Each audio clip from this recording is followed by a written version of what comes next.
안녕하세요, 루장입니다.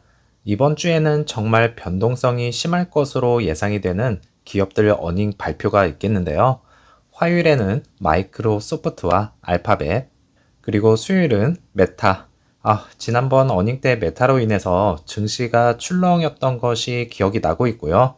목요일은 애플과 아마존, 그리고 소피파이까지 실적 발표가 예정이 되어 있는 것을 확인을 할 수가 있겠네요.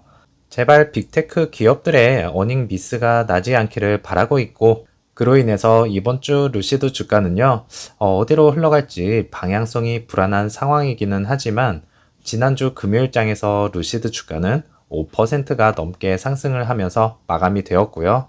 루시드는 지난주에 12%가 상승을 하였지만은 작년에는 레드로 나타났고요. 미국 주식의 모든 종목들이 이제 전쟁과 인플레이션, 경기 침체 등 많은 고통을 받고 있는 가운데 이전에 모건 스탠리의 아담 조나스 의견이 옳았다 이렇게들 생각을 하실 텐데요. 과연 아담 조나스가 전쟁이 일어날 줄 알았을까요? 이유가 어쨌든 간에 12불은 오기는 했지만은 그때 당시에는 정말 아담 조나스가 저 역시도 정말 미웠던 것은 사실이고요. 지난 과거사는 주식 시장에서는 후회해봐야 소용이 없겠고요. 모건 스탠리의 아담 조나스가 이제는 루시드를 긍정적으로 바라보고 있고 앞으로 롱텀으로 가능성이 높다고 평가를 하고 있는데요.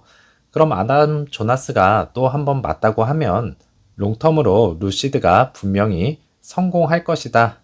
이런 얘기가 되겠네요. 이제 루시드의 성장성 레비뉴를 살펴보면 2023년부터 급격하게 상승을 하는 것으로 나타난 것을 확인할 수가 있겠고요. 수입은 2022년 초반까지는 바닥권을 형성을 하고 있었지만은 2024년 이후까지는 평행을 이루면서 갈 것인데요. 이 부분은 아시다시피 공장 증설과 스튜디오 확장 등으로 인해서 지출이 상당합니다. 그래서 앞으로 3년 동안 흑자 전환은 어려울 것으로 내다보고 있는 중이겠고요. 우리는 그것을 알고 롱텀으로 투자를 하고 있는 중입니다.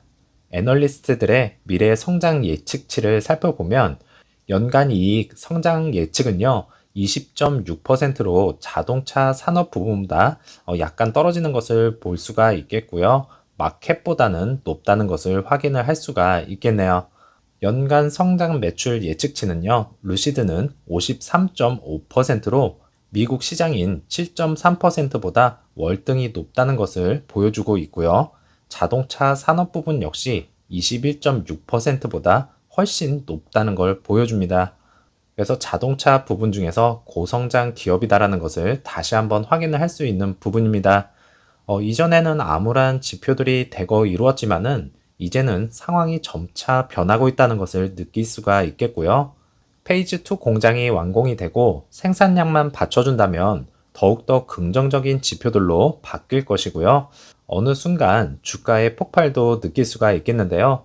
현재 상황은 많이 아프지만 꼭 보상해 줄 것이라는 것을 기대감이 아닌 점점 확신으로 만들고 있는 것을 확인을 시켜주고 있는 것을 볼 수가 있겠네요.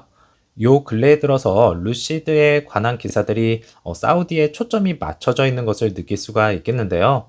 중동의 최초의 EV 수출 허브가 되기를 간절히 바라는 것을 볼 수가 있겠고, 비전 2030의 전략으로 석유의 의존도를 줄이는 것을 목표로 하고 있는 만큼 루시드에 거는 기대 또한 상당히 높다는 것을 다시 한번 확인을 할 수가 있는 부분입니다.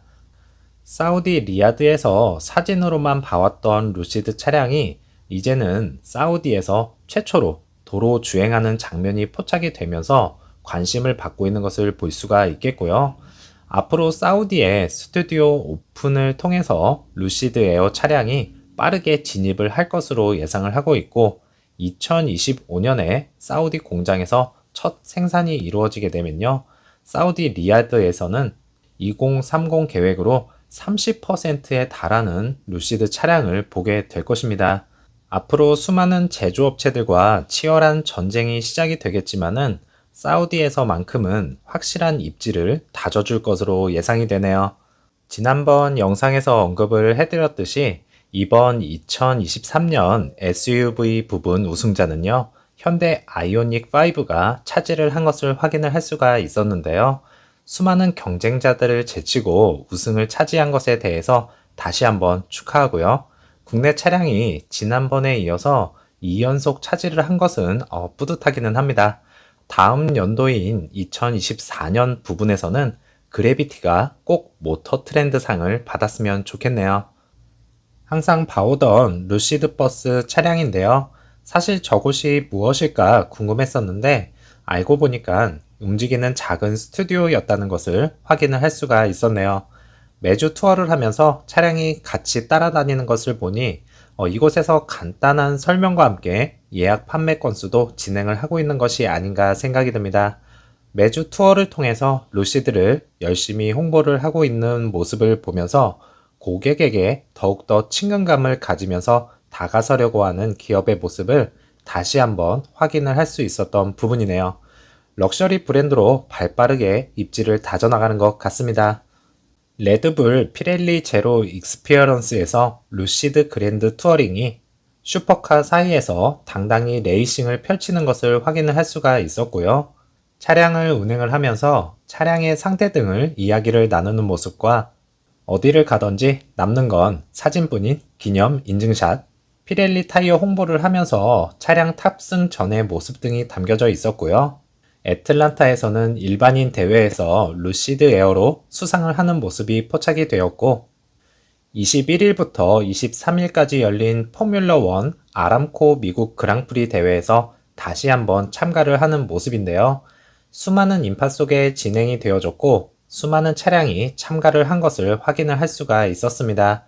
여기서 루시드 에어 그랜드 투어링이 많은 인파 속에서 선보여졌고요. 경기에 직접 나선 건지에 대해서는 아직 확실하지 않은 상황입니다. 소식을 접하는 대로 다시 언급을 해드리도록 하겠습니다. 안타까운 사고도 있었는데요. 루시드 차량과 사고가 나면서 차체가 심하게 손상이 되어졌고 다행히도 운전자는 큰 부상이 없었다는 것을 확인을 할 수가 있었습니다.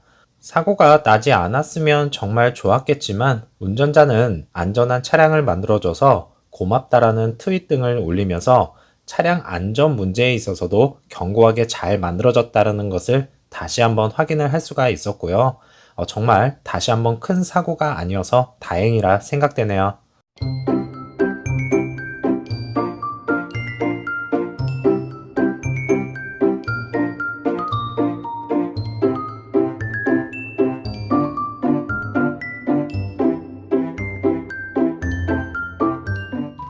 주말에는 루시드 오너스 모임에서 수많은 오너분들이 다시 한자리에 모여 있는 것을 확인을 할 수가 있었는데요. 이 영상을 보면서 상당히 부럽다라는 생각밖에는 들지 않았었습니다. 국내에도 들어오면 정모 등을 통해서 커피 한잔 하시면서 차량 정보 등을 공유를 하고 이런저런 이야기들도 나누면서 즐거운 시간을 보낼 수 있는 그날을 기약하면서 한 주를 시작하는 월요일인데요. 즐거운 하루 보내시고요. 다음 영상에서 찾아뵙겠습니다. 감사합니다.